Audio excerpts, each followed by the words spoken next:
The cafe clock ticked louder with every passing minute, each second landing like a small wound on her patience and pride. And by the time 2 full hours had slipped away, she had already accepted the quiet humiliation that comes when hope shows up dressed as foolishness. People around her laughed, cups clinked, chairs scraped the floor, life moved on without noticing her stillness. And she wondered how something as simple as a blind date could make her feel so painfully visible and invisible at the same time. She had rehearsed excuses for leaving, imagined the sympathetic look she would give herself in the mirror later, and decided that this would be the last time she trusted a stranger's promise. And then the door opened, and the man who walked in shattered every expectation she had been clinging to. Before the story pulls you any deeper, take a moment right now. If you believe in kindness, in second chances, in the quiet miracles that happen when people least expect them, please like this video, share it with someone who needs hope today, leave a comment, and subscribe to the channel. These small actions help stories like this find the hearts that need them most. She had arrived early, of course. She always did.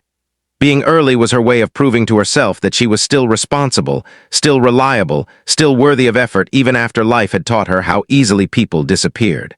The cafe was warm and softly lit, the kind of place that made loneliness feel almost romantic if you didn't sit with it too long. She chose a table near the window, ordered a coffee she barely touched, and checked her phone more times than she wanted to admit.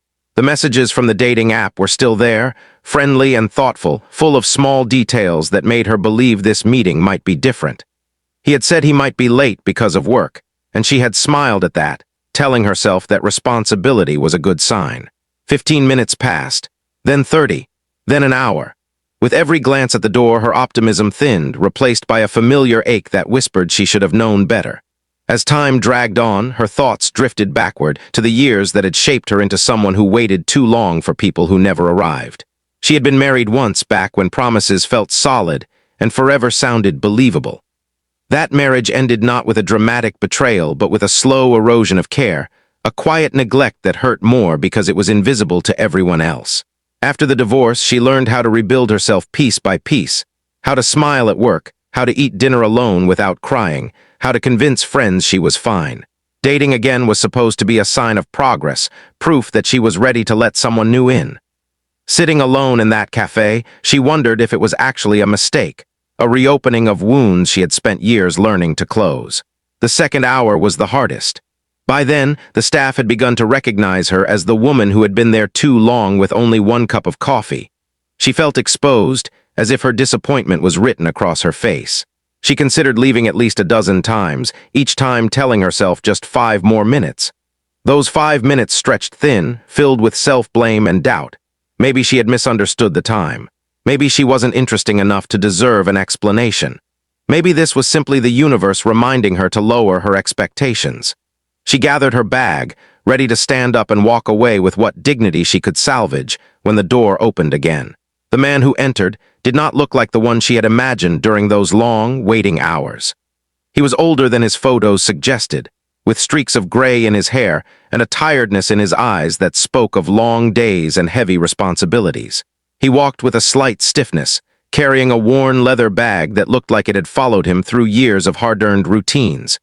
There was nothing flashy about him, nothing polished in the way dating profiles often try to be. And yet there was something undeniably real about his presence, something grounded that made the noise of the cafe soften around him as he paused, scanning the room. Her first reaction was confusion, followed quickly by disappointment. This was not the man she had been picturing. This was not the easy fantasy that had helped her endure the wait. She felt foolish again, caught between leaving and staying, between protecting herself and giving this moment one last chance. When his eyes finally found her, there was no smooth confidence in his expression, only relief mixed with nervous uncertainty. He moved toward her table slowly, as if afraid she might vanish if he hurried. What struck her most was not his appearance, but the weight he seemed to carry, the kind that does not come from age alone but from responsibility, loss, and persistence. As he sat down, she noticed his hands tremble slightly, noticed the deep breath he took as if he had been holding it for far too long. She braced herself for an excuse, for a shallow apology that would confirm her worst assumptions. Instead, she felt the atmosphere shift, the tension she had built around her heart hesitating, unsure of how to respond. As the minutes passed, something unexpected happened. The irritation she had nursed for 2 hours began to loosen its grip. He did not try to impress her. He did not pretend to be someone else. There was an honesty in the way he carried himself, a vulnerability that felt rare and disarming. She learned, not through dramatic revelations, but through small, unguarded moments, that his lateness was not carelessness. He was a single father who had just come from the hospital, where his teenage son had undergone a minor but frightening procedure. He had sat by a hospital bed longer than planned, choosing reassurance over punctuality, knowing he might lose this chance but unwilling to abandon his responsibility. Her perspective shifted quietly, like a sunrise you do not notice until the light is already there. The 2 hours she had spent waiting began to feel smaller in comparison to the years he had spent showing up for someone who depended on him. She recognized the tiredness in his eyes because she had seen it in her own reflection during her hardest seasons. In that shared understanding, something softened between them. The cafe faded into the background as they both settled into the simple act of being present, of letting the walls they had built for survival rest for a moment. She found herself listening more than she spoke, absorbing the way he talked about life not as a series of achievements, but as a collection of moments that mattered. He spoke about learning patience through fatherhood, about the quiet fear of raising a child alone, about the guilt of wanting companionship while already feeling stretched thin. None of it felt rehearsed. None of it felt like a performance.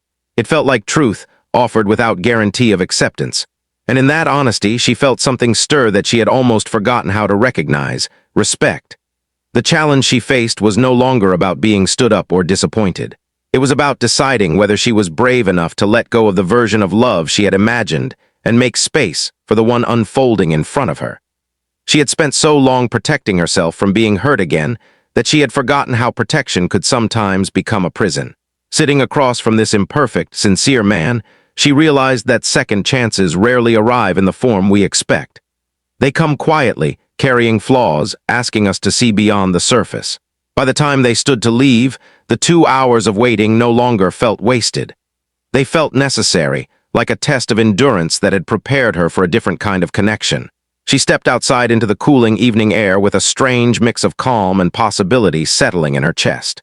There were no promises made, no dramatic declarations, just a shared understanding that something meaningful had begun, not because it was easy, but because it was real.